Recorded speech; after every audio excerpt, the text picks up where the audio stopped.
Boa noite, meus irmãos, que a paz de Jesus esteja conosco.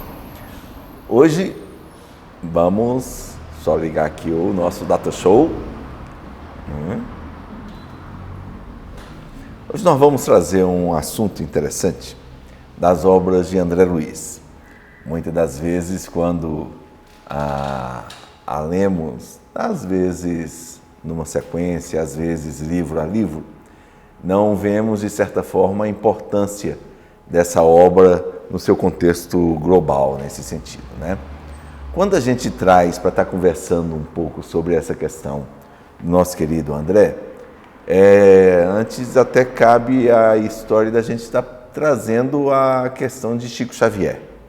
O nosso querido Chico terminou trazendo para esse mundo e, a partir das suas obras, ele mudou o pensamento religioso existente até então.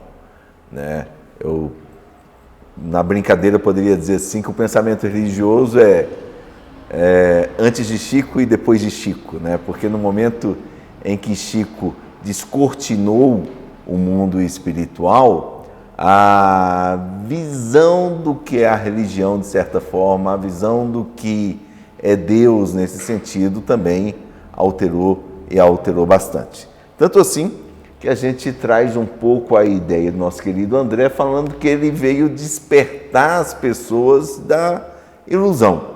Porque até então, até mesmo para nós espíritas, antes da década de 40, nós tínhamos uma visão, até mesmo acreditando na espiritualidade, de uma maneira não tão clara quanto que o André veio nos falar. Tanto assim que, quando se publicou a primeira obra, que é o Nosso Lar, eu vou estar colocando aqui entre aspas, né?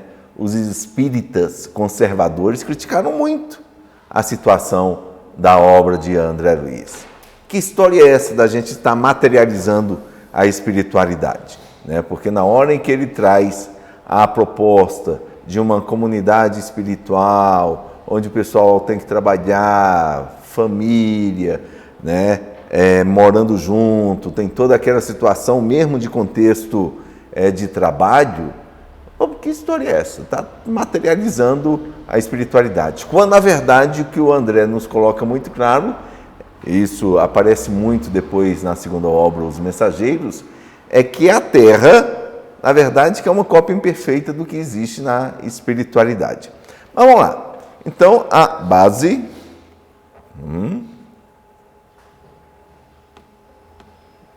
Pronto. Ok. A base do que nós vamos estar conversando agora é da literatura de André, A Vida no Mundo Espiritual. Nós sabemos que André Luiz tem muitos mais livros, mas muitos mais mesmo, né? Na FEB, nós temos a coleção André Luiz, que são 16, e dessa coleção André Luiz, nós tiramos A Vida no Mundo Espiritual, que são 13. E é um pouco sobre essas obras que nós vamos estar conversando hoje. Para quem já leu, são esses aqui, né? Começando pelo Nosso Lar, Os Mensageiros, Missionários, e aí por diante, indo até o finalzinho, e a vida continua, que até sai um pouco da proposta dos outros livros, porque aqui ele não é protagonista, né? Nos demais, ele sempre aparece como protagonista. Quando a gente começa a falar sobre André Luiz, uma das coisas que às vezes fica naquela controvérsia, até mesmo dentro das casas espíritas, é quem é André Luiz, a identidade dele. E nós vamos ter aí as pessoas defendendo, não, é Oswaldo Cruz, não, é Dias da Cruz, não, e vai colocando Carlos Chagas, né, que é um outro. Ultimamente até saiu, ainda nesse milênio, né, o nosso companheiro historiador trouxe uma situação totalmente inovadora que o pessoal nunca falou, que era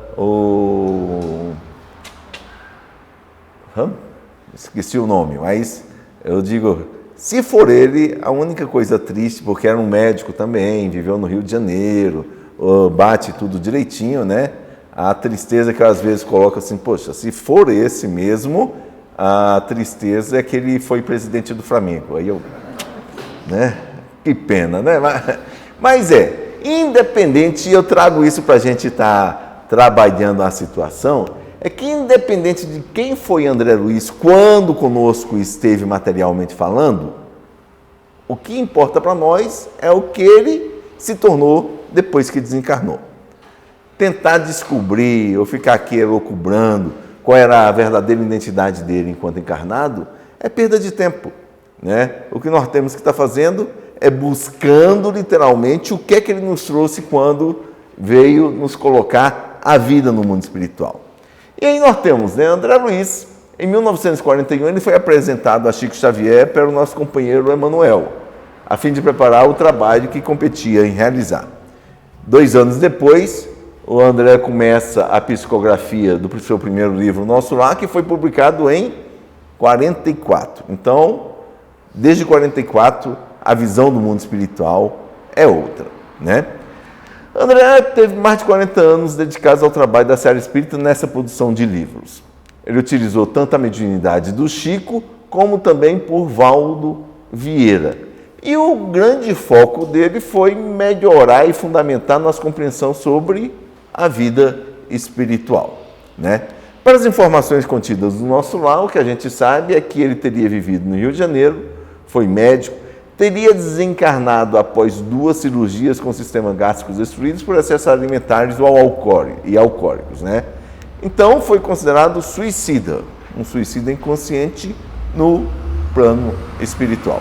Ou seja, na hora que a gente começa a ver a obra dele e até mesmo conhecendo-o quando aqui estava, vemos que ele era uma pessoa comum, como qualquer um de nós, cometendo os mesmos erros, muitas das vezes até as mesmas situações que o colocaram em uma condição muito embaraçosa, né, para estar sendo considerado um suicida inconsciente. Mas as obras, de uma maneira geral, eu gosto de colocar que vieram para despertar a todos nós, primordialmente os espíritas, da ilusão que a gente tinha sobre o mundo espiritual. O André, ele, em toda a sua obra, a gente verifica ele com um trabalho educativo e de preparação de todos nós para a espiritualidade. É isso que o André faz, né? Na apresentação do seu primeiro livro, o nosso querido Emmanuel nos fala: André precisou igualmente encerrar a cortina sobre si mesmo.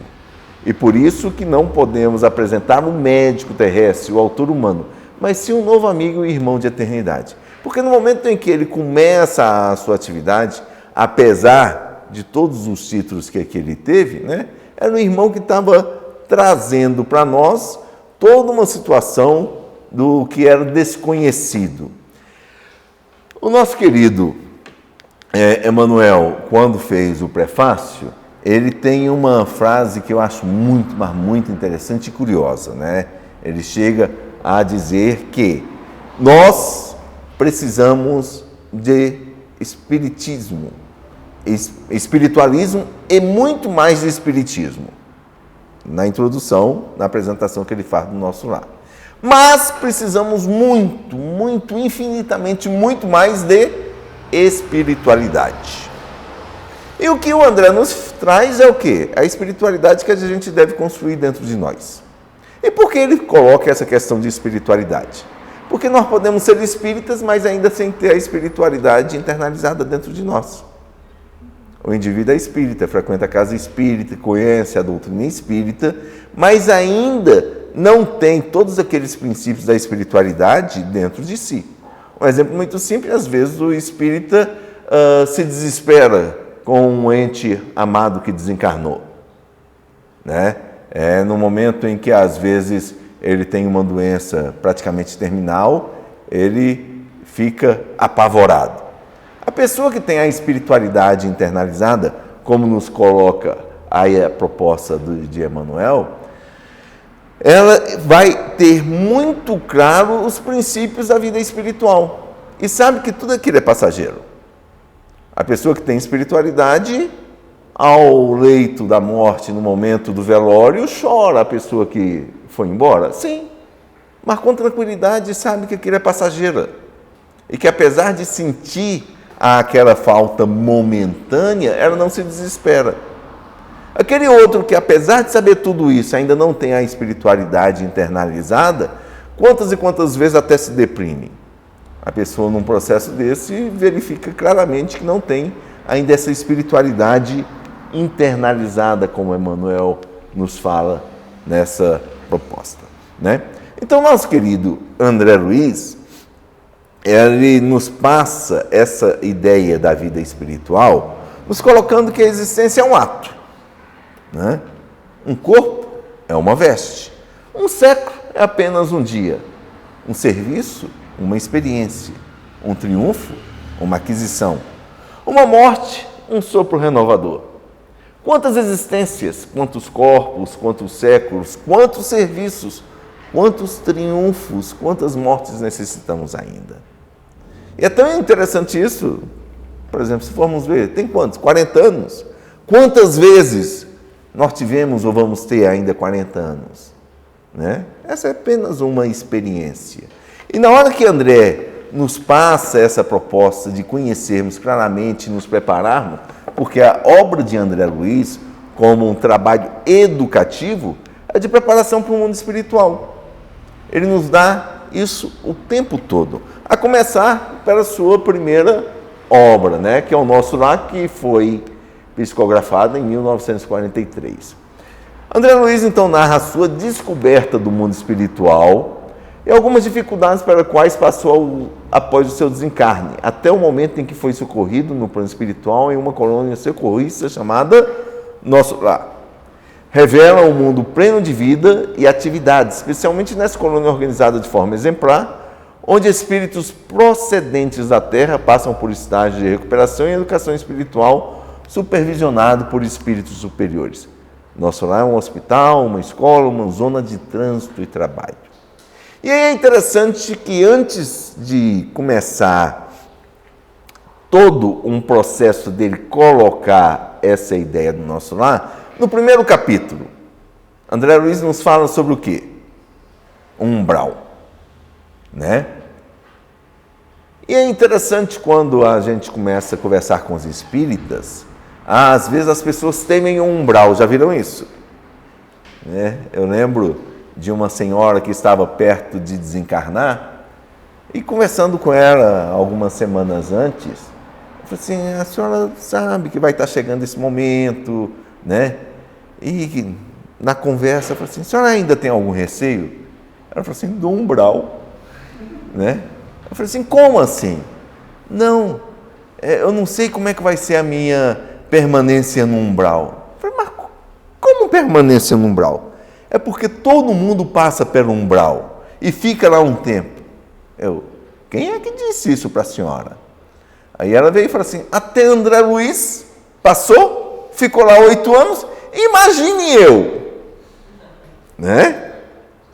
E aí é muito interessante quando nós vemos esse tipo de visão que os espíritas têm, porque na hora que a gente estuda a vida de André Luiz, precedente ao seu momento da morte, ele era um homem do mundo. Bebia, fazia suas farras, né? Vamos ver do que é que ele morreu. Inclusive com sífilis, uma série de coisas que, para uma pessoa equilibrada hoje, religiosa, que faz a caridade, eu diria que estamos nós num ponto muito superior à situação de André no momento da sua desencarnação. Né? E ela falou assim, mas a gente não vai passar pelo umbral? Eu falei assim, conhecendo a senhora pelo trabalho que a senhora fez ao longo de toda a sua vida, presidente de casa espírita, coordenadora de trabalhos de arrecadação para os pobres, desenvolveu ao longo de décadas assistência aos necessitados. Eu falei assim, não tenho dúvida. A senhora vai passar pelo umbral a caminho da comunidade espiritual que a senhora vai ficar para se recuperar. Ela, você tem certeza? Eu falei assim, garanto. Né? E garantia mesmo, né? Pelo histórico de vida dessa senhora. Né? Tanto assim que poucas semanas depois ela foi sem medo mesmo. E na hora em que a gente vê esse momento de André Luiz no umbral, o primeiro capítulo mostra toda a sequência do que a gente vê na literatura de André Luiz. o Evangelho materializado. Qual é a grande lição do primeiro capítulo do Nosso Lar? É que todos nós estamos sendo assistidos o tempo todo. André Luiz coloca que, durante os 8 anos que ele passou lá, o nosso companheiro Clarence o visitava o tempo todo. O tempo todo. Né? E tentava interceder por ele. A mãe de André Luiz intercedeu por ele o tempo todo. E por que André Luiz ficou no Nosso Lar durante 8 anos? Aí é uma outra coisa muito interessante. O que é umbral? Vamos lá. Se nós formos ver, o umbral funciona como região destinada a esgotamento de resíduos mentais. Uma espécie de zona purgatorial, onde se queima a prestação, o material deteriorado das ilusões que a criatura adquiriu por atacado, menosprezando o sublime ensejo de uma existência terrena.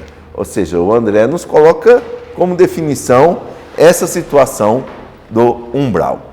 E o umbral, ele é um local em que a gente escolhe o tempo de ficar. Estranho, né? Fala assim, a gente escolhe o tempo? Escolhe o tempo. Quando é que André Luiz saiu do umbral? Vocês lembram? Quando ele orou. Pronto, olha só que coisa linda. O momento em que André saiu foi no momento em que ele mudou o seu padrão vibratório. Quando ele fez as recordações e naquele instante ele orou. Na hora em que ele fez uma oração, o que ocorreu? Ele mudou seu padrão vibratório e permitiu que os espíritos que já estavam intercedendo por ele há anos viessem ajudá-lo. Olha só que interessante, né? É escolha, porque no momento em que ele se cansou daquilo e mudou a sua condição, ele foi auxiliado.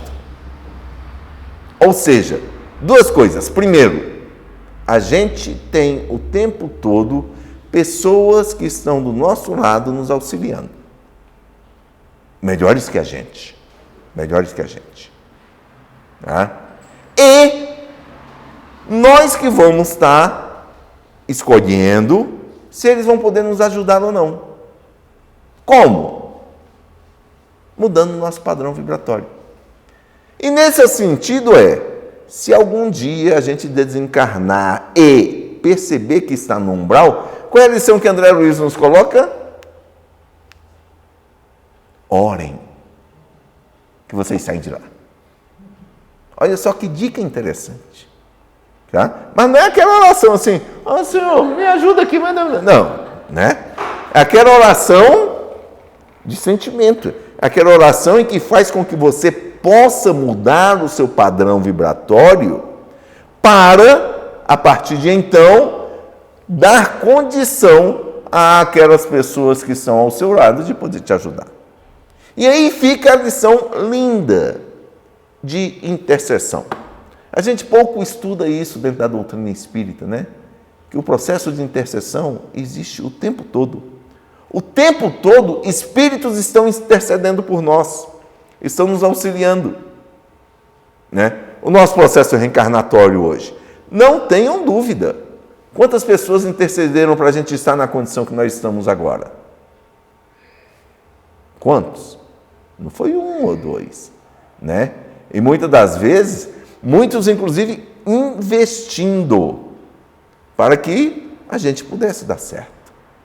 E nesse processo de intercessão é tão gostoso a gente conhecer isso no nosso lar, que a mãe de André Luiz intercedeu por ele o tempo todo.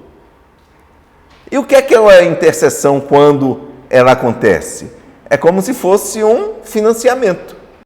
Porque a gente está ganhando coisas naquele momento que às vezes não está merecendo.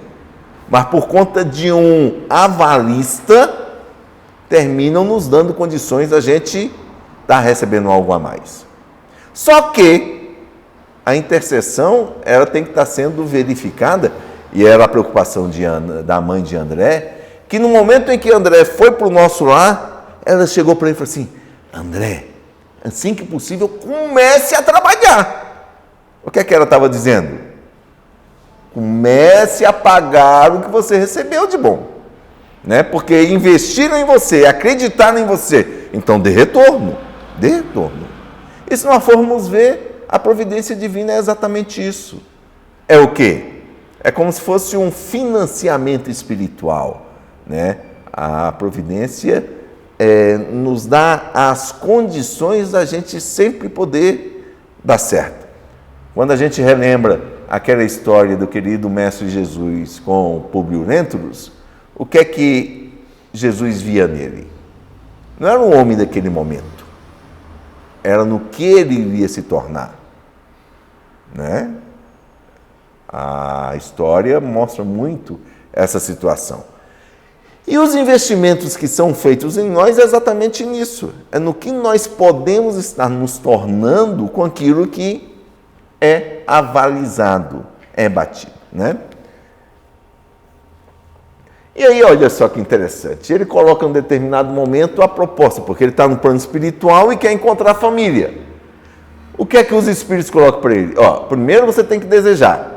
Segundo, saber desejar. E terceiro, merecer. Ou, por outros termos, vontade ativa, trabalho persistente e merecimento justo. Não basta a gente querer, a gente tem que fazer por merecer. Quando ele queria o tempo todo voltar a encontrar os seus familiares, lembram aquele momento? Não, e aí, como é que está minha esposa, como é que está meu filho, meus filhos? E ele buscando informações, não é só o querer. Você tem que trabalhar para merecer, né? Vamos em frente.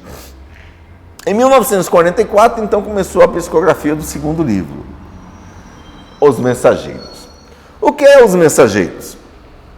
Vejam só, para quem leu esse livro, aquele livro todo é uma semana de trabalho, né? Relata uma semana de trabalho espiritual dos mensageiros do bem junto aos homens e mostra a figura do competente instrutor Aniceto, o emissário consciente e benfeitor generoso. Revela atividade intensa, organizada, disciplinada e produtiva dos espíritos e interação com os encarnados.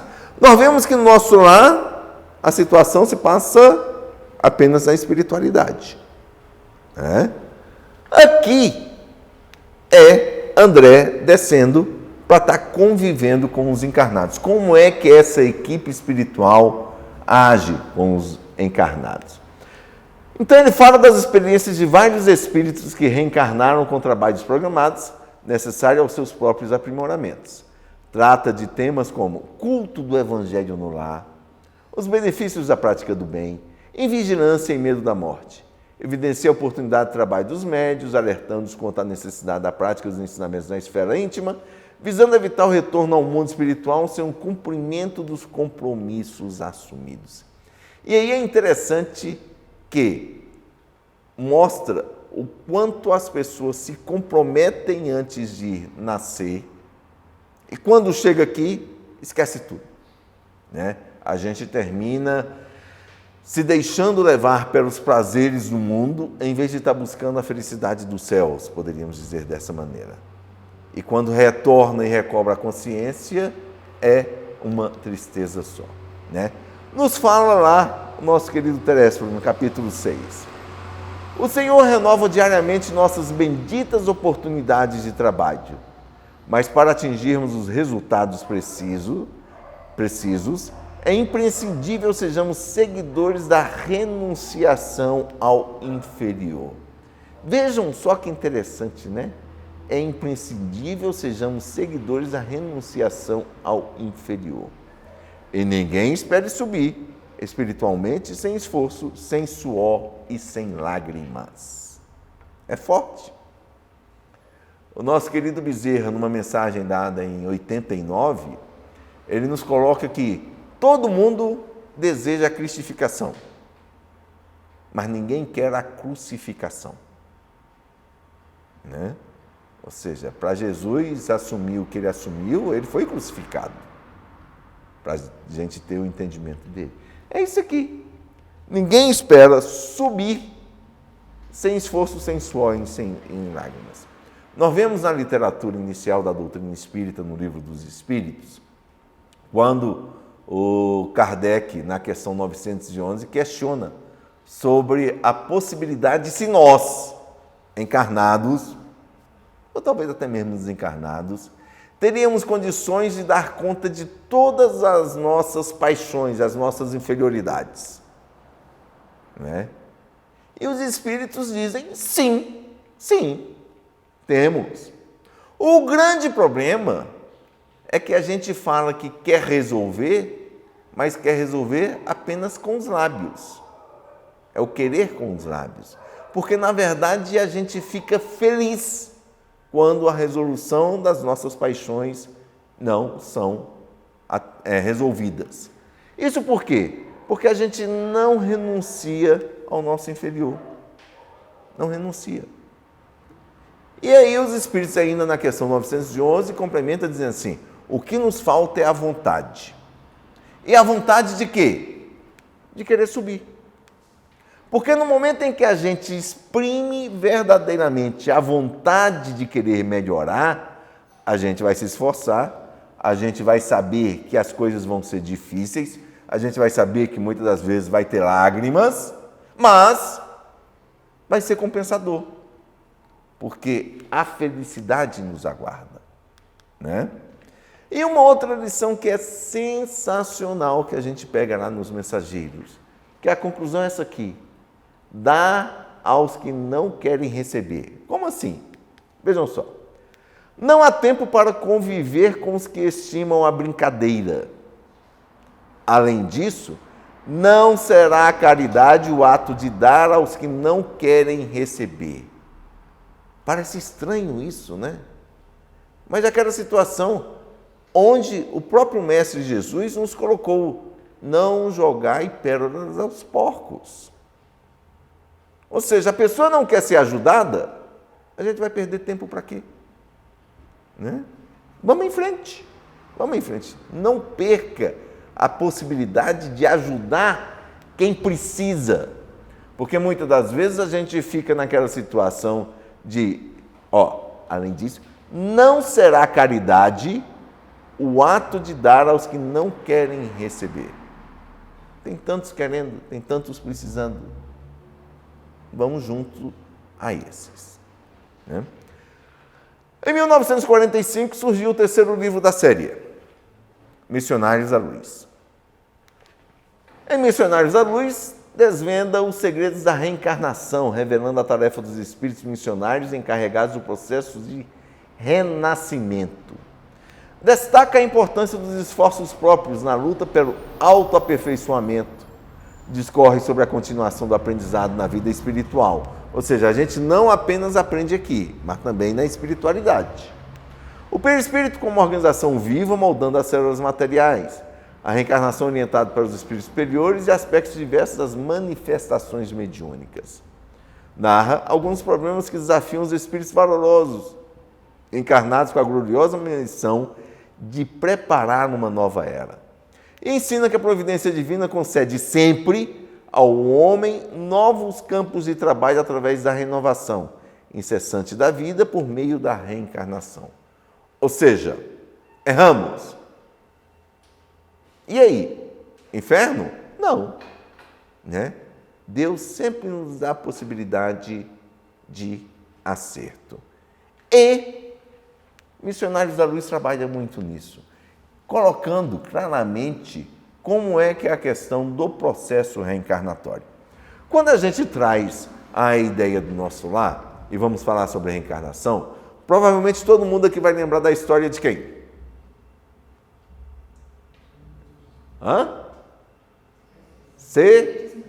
Segismundo. Clássica para estudar a reencarnação.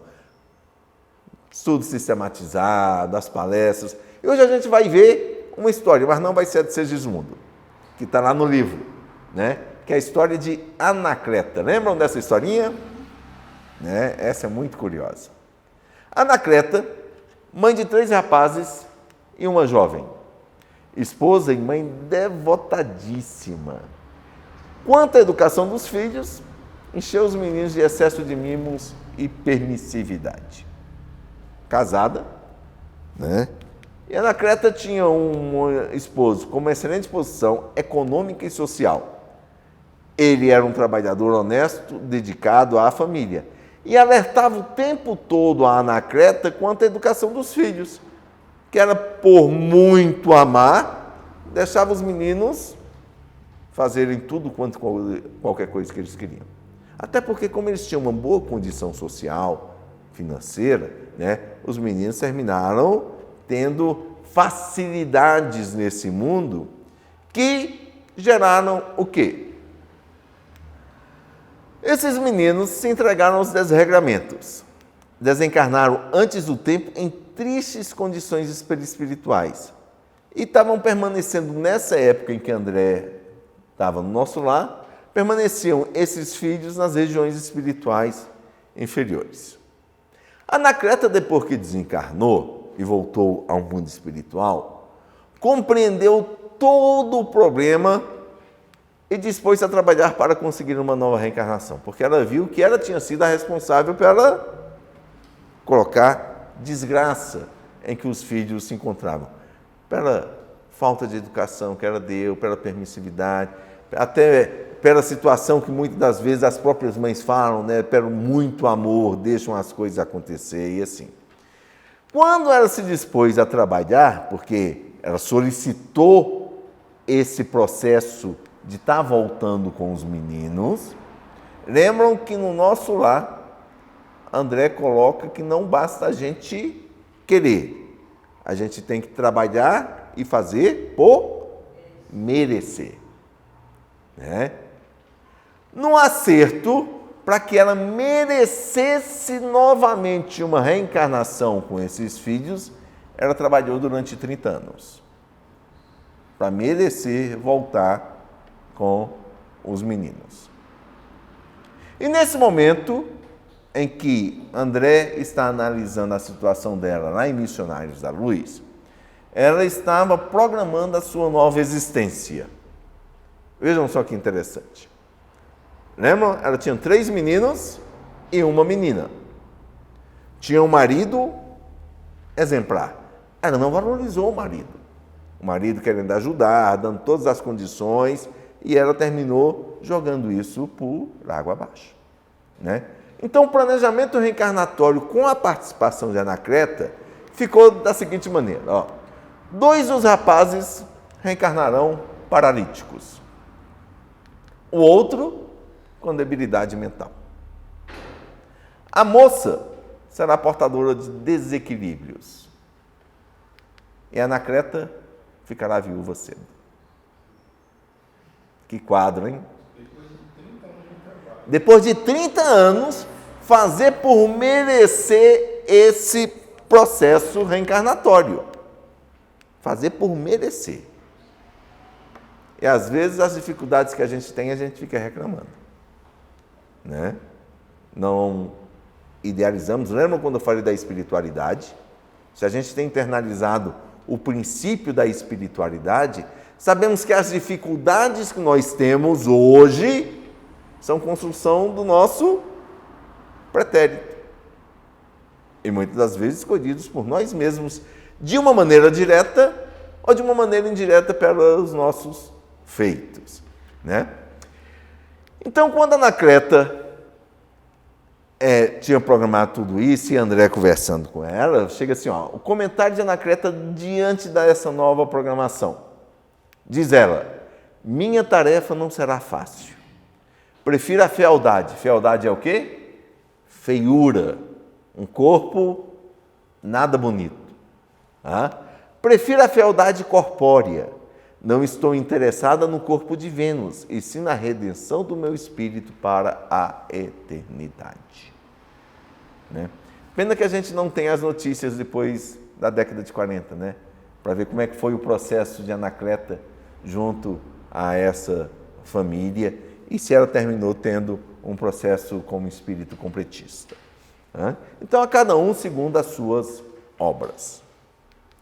A obra seguinte, em 1946, Obreiros da Vida Eterna. E aí é muito interessante, porque na hora em que a gente começa nosso lar, mensageiros, missionários, obreiros, fica difícil a gente dizer qual é mais bonito, qual é mais gostoso de ler do que outro, né? Todos eles têm uma grandiosidade e uma especificidade que, no fundo, terminam relatando muita questão do Evangelho de Jesus, porque em todo quanto e qualquer caso que é relatado, a gente vê o quê? Princípios de caridade. A caridade, ela se apresenta o tempo todo em todas as situações da obra de André Luiz. E Obreiros da Vida Eterna nos relata o quê? Apresentam-nos diferentes regiões para onde se dirigem os desencarnados, de conformidade com as suas afinidades psíquicas e seu grau evolutivo, né? Demonstra o autor que, após abandonar o corpo físico, o espírito encontra também na vida de além-túmulo sociedades e instituições, templos e lares, onde a evolução continua em um processo infinito, e os seres desencarnados em sua nova vida prosseguem em suas aquisições intelectuais e morais, preparando-se para um futuro e retorno à jornada terrestre. Esclarece que a morte não faz milagres, aqui ou além, ou no além. O homem é construtor do seu destino e colherá no futuro o fruto da árvore que planta na vida atual. Ou seja, somos nós consequências do nosso passado. A gente quer ter um bom destino no futuro? Então tomemos cuidado com o que a gente está fazendo hoje, né? E é interessante que quando André nos fala dos Obreiros da Vida Eterna, especificamente ele vem para trabalhar 4 casos de desencarnação, né? E com auxílio da espiritualidade em cada um deles. E cada caso, totalmente diferente do outro. E no último caso, que era de uma senhora que eles estavam preparando vagarosamente para o processo da desencarnação, chega um determinado momento ao fim do livro, em que a espiritualidade chega e André é informado que aquela senhora que eles estavam ao longo do tempo preparando para o processo de desencarnação, agora não iria mais desencarnar. Ela estaria recebendo um adicional a mais nessa vida, né? Por conta do neto dela. Vejam só que interessante. A intercessão não foi por merecimento dela, mas pelo merecimento do netinho que precisava que ela ficasse um pouco mais naquele tempo. Novamente, vendo a questão da intercessão. O próximo livro, No Mundo Maior. Outra obra onde tece informações sobre alguns setores das esferas mais próximas ao nosso mundo material. André Luiz focaliza aspectos significativos da vida do mundo espiritual e da comunicação entre seres desencarnados e encarnados, especialmente durante o repouso do corpo físico. O autor espiritual fornece esclarecimentos sobre as causas do desequilíbrio da vida mental e apresenta os correspondentes tratamentos espirituais. Analisa temas como aborto, epilepsia, esquizofrenia e mongolismo, destacando o socorro imediato prestado aos necessitados pelos trabalhadores invisíveis, que evitam, quanto possível, a loucura, o suicídio e os extremos desastres morais. Cabe aqui, eu vou dar um enfoque na questão do aborto, né, que é um dos capítulos que André nos traz, em que uma jovem, se nós formos ver, década de 40, uma jovem engravidou, solteira, e querendo esconder isso da sociedade, termina optando pela situação do aborto. O espírito que lá estava queria nascer, né? E não foi possível essa situação. Ela terminou indo para realizar o abortamento e durante o processo do abortamento, aquele espírito entra numa revolta tamanha que faz com que aconteça uma hemorragia e o indivíduo que está fazendo o aborto não consegue estancar. E ela morre durante o aborto. Naquela situação, o espírito que seria o filho se torna, então, o obsessor. ela morta fica agora nas garras do seu quem, né, seria o seu futuro filho, pelo ódio que o espírito, que seria o nascituro, termina tendo pela mãe que não o deixou nascer. Né? Apenas um dos exemplos que nós temos no mundo maior, a situação em que André nos fala muito sobre essa questão. Muito interessante quando ele nos fala sobre essa situação aqui das comunicações entre seres encarnados e desencarnados, especialmente durante o repouso do corpo físico. Durante o momento em que a gente dorme, estamos na espiritualidade. E como é que é essa nossa comunicação? A gente, espírito, se desliga e vai para o mundo espiritual. E vai estar se ligando no mundo espiritual com quem a gente está sintonizado, né? Exemplos maravilhosos. Libertação, outro livro, sem contestação, né? Eu ia dizer um dos mais lindos, mas não tem como. Né? Todos eles têm uma beleza indescritível. Né? Mas na libertação, André propiciou o conhecimento de processo da ação obsessora de espíritos revoltados e infelizes. E nem vou ler, vou fazer a descrição inicial que André, junto com outros dois companheiros, terminam diminuindo a sua condição de luminosidade espiritual e vão para o mundo trevoso. Né?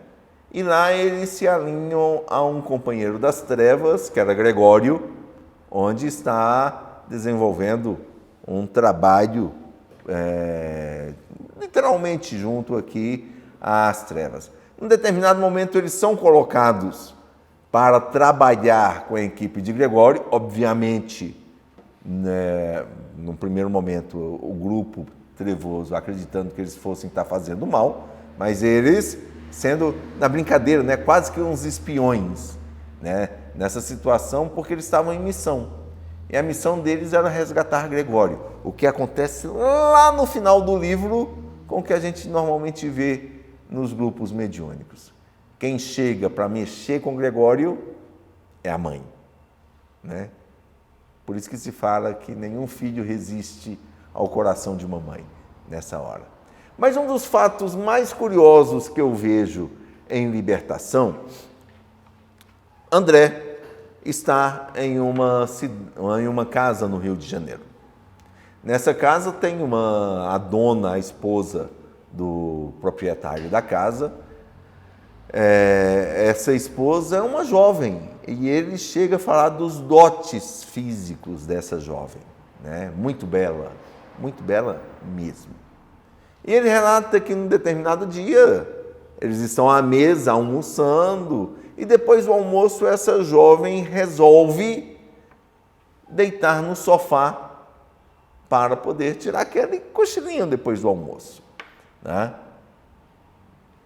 Vamos estar vendo que André estava trabalhando com o grupo das trevas. Então aquela casa também era frequentada por muitos espíritos obsessores.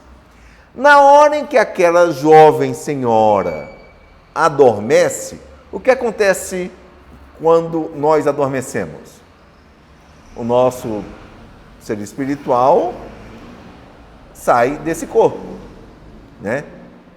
E André fica assustado, porque aquela jovem bela, na hora em que o espírito sai do corpo, no momento do adormecimento, ele descreve que era uma bruxa.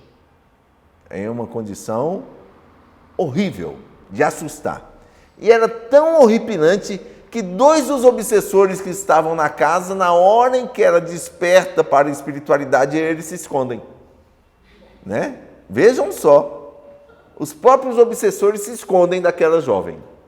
Né? De tamanha condição de maldade ou de desequilíbrio espiritual que tinha aquela jovem. Né? Ou seja, muitas das vezes a gente até quer fazer uma analogia com a questão física com o espiritual. E não é bem assim. E André traz isso muito claro nesse livro. Nós vamos estar vendo ali Anacleta, quando em Missionários da Luz, ela fala que naquele processo novo da reencarnação, ela estava escolhendo o quê?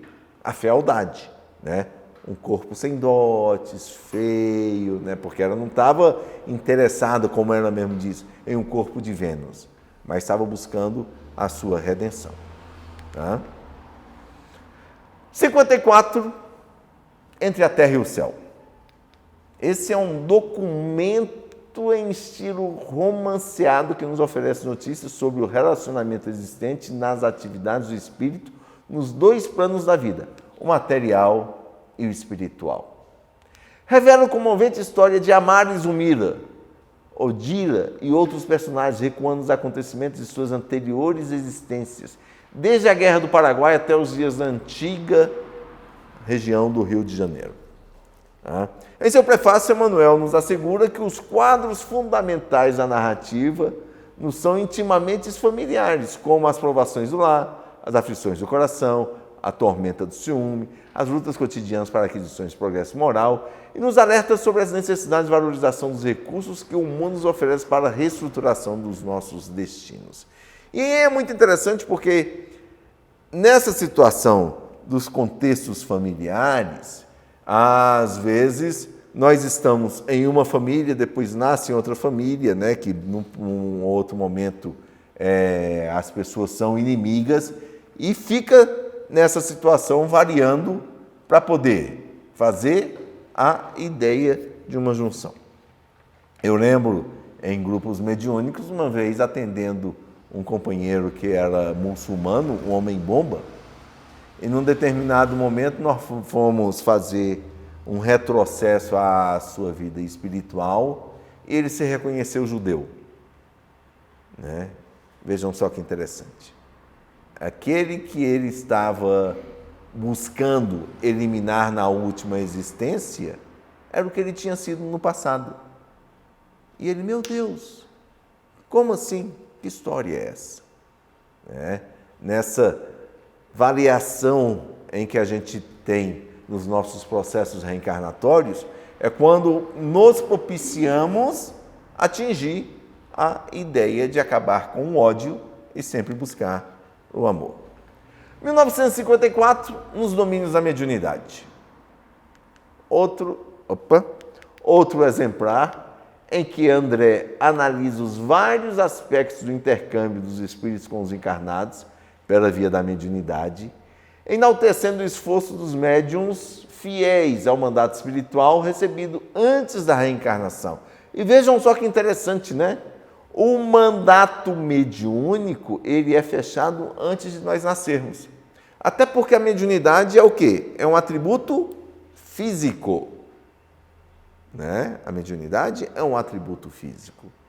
E esse nosso corpo, para podermos desenvolver essa situação da mediunidade, ele tem que estar vindo com esse atributo.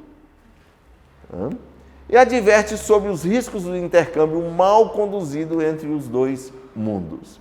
Dentre os temas abordados destacam-se psicofonia, sonambulismo, possessão, clarividência, clareaudiência, desdobramento, fascinação, psicometria, mediunidade de efeitos físicos. Trata-se de um estudo técnico de grande relevância que revela como agem os espíritos nos intricados processos de comunicação mediúnica. Retransmite conceituações de elevados mentores da espiritualidade contidas em exposições de temáticas filosóficas, científicas e evangélicas. Né? E aí é bacana quando a gente analisa como esses estudos também acontecem no plano espiritual, na preparação para essa situação do intercâmbio. Opa, estamos chegando ao nosso final. Né? Ação e reação é outro que quem lê, estudar, reler, reestudar, começa a verificar que a vida tem que ser diferente. Tem que ser diferente. Né? Todos os outros não nos dão base para isso, mas ação e reação nos mostram as possibilidades da atual existência e estão vinculadas às nossas ações do passado. Tudo que acontece conosco hoje é consequência do nosso passado. E é muito interessante que no final as coisas são tão intricadas que os mentores espirituais do ambiente em que André estava, na verdade, tinham sido os vilões do passado, dando a demonstrar a possibilidade de que, apesar de nós errarmos, sempre podemos estar melhorando e melhorando muito, inclusive alcançando a luz, quando compreendemos essa ideia da nossa consciência e buscamos tirar a culpa e assumir a responsabilidade para fazer os acertos do nosso dia a dia. 58, evolução em 2 mundos, né?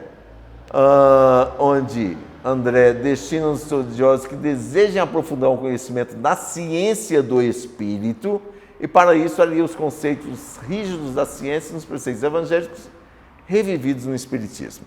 Esse aqui talvez seja um dos livros de maior complexidade. Tanto assim que existe, depois da publicação, um companheiro escreveu um livrinho que a gente compra para estar lendo ao mesmo tempo, que é Elucidário de Evolução em 2 Mundos. Né? O que é isso? Vai lá no Elucidário para entender o sentido. 1959, Mecanismos da Mediunidade. Tomando por referência as ciências físicas do mundo material, realiza elucidativo estudo dos intricados mecanismos da mediunidade. Oferece os recursos para a compreensão dos complexos questões da física e da fisiologia, que vão sendo relacionados com os inúmeros aspectos da mediunidade. Fica para a gente ler, né? Sexo e Destino. Não tem, né? É linda, essa obra é maravilhosa, né? Onde nós vamos ser aqui o instrutor Félix. Quem leu vai estar recordando o nosso companheiro Félix como orientador de André nessa obra. E André nos passa que temos que passar pela experiência. Quem foi Félix? Félix conseguiu ser o orientador e compreender todas aquelas situações das problemáticas sexuais, porque outrora ele tinha passado por todos aqueles erros. E por isso que ele não julgava, ele não questionava, ele compreendia, ele ouvia, ele ajudava. O indivíduo que passa pela experiência e aprende com essa experiência consegue ser um outro ser. Demonstrando exatamente isso.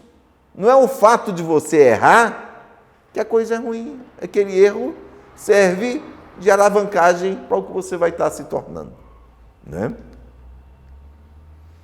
E a vida continua, né? Que é um outro livro muito interessante, que muitas das vezes eu mesmo digo que esse talvez seja o primeiro livro para a gente indicar para quem não é espírita. Normalmente o pessoal indica o Nosso Lar por ser o primeiro da série. Né? Eu falo assim, dependendo da pessoa, funciona. O nosso querido Haroldo, ele se tornou espírita lendo o Nosso Lar. Né? Mas muitos, ao lerem o Nosso Lar, se assustam. Com esse aqui, A Vida Continua, é um romance mamão com açúcar. Né? Ele é muito tranquilinho, porque as pessoas começam a descobrir um mundo espiritual, como é colocado aqui, né? Oferece um retrato da vida espiritual após a desencarnação, mostrando que a situação do habitante no plano espiritual está relacionada com a sua condição mental. Tem a conversa lá da companheira, fala assim, fulano, estou ouvindo dizer que parece que a gente morreu. Será que é isso mesmo? Né? Ela chegando assim, descobrindo que morreu, mas de uma maneira muito natural, sem problemas, ou seja, nada de estar passando aquele momento ainda do umbral que às vezes assusta algumas pessoas. Né? Então aqui o André, ele sai da figura de protagonista e conta um romance de pessoas que desencarnaram. Né? Então essa aqui é a obra de André, em que, se nós formos ver, nos dão um curso para espiritualidade. O tempo todo ele nos fala do Evangelho, nos fala da caridade, nos preparando para a vida espiritual. A proposta de André aqui é de educação. Educação. Da gente ler, estudar e mexer tanto com o nosso sentimento quanto com a nossa pensamento, porque vai nos forçar a buscar entender as coisas de maneira diferente e muitas das vezes até sentir de forma diferente o que é esse Deus que tanto conosco está. Por isso que o livro espírita liberta, consola, ensina, nos faz parar e refletir sobre os mais simples acontecimentos da nossa vida, levando-nos à verdadeira compreensão e à possível modificação. Não vou estar falando sobre eles, mas na obra de André Luiz, dos 16, nós temos Agenda Cristã, Conduta Espírita, e diga-se passagem, tem um outro que é Sinal Verde, que é de uma outra editora sensacional, que eu diria que esse talvez tivesse que ser o livro nosso de cabeceira, em que André Luiz é tão direto, em que nos passa como é que a gente tem que estar se comportando no dia a dia. Ele chega a um determinado extremo que fala assim, companheiro, se você for suar o nariz, não faça isso na frente do pessoal, dê uma viradinha, porque ninguém está ali. Olha só as orientações de André, nos ensinando inclusive a questão da cortesia, da educação, do como conviver bem nesse mundo.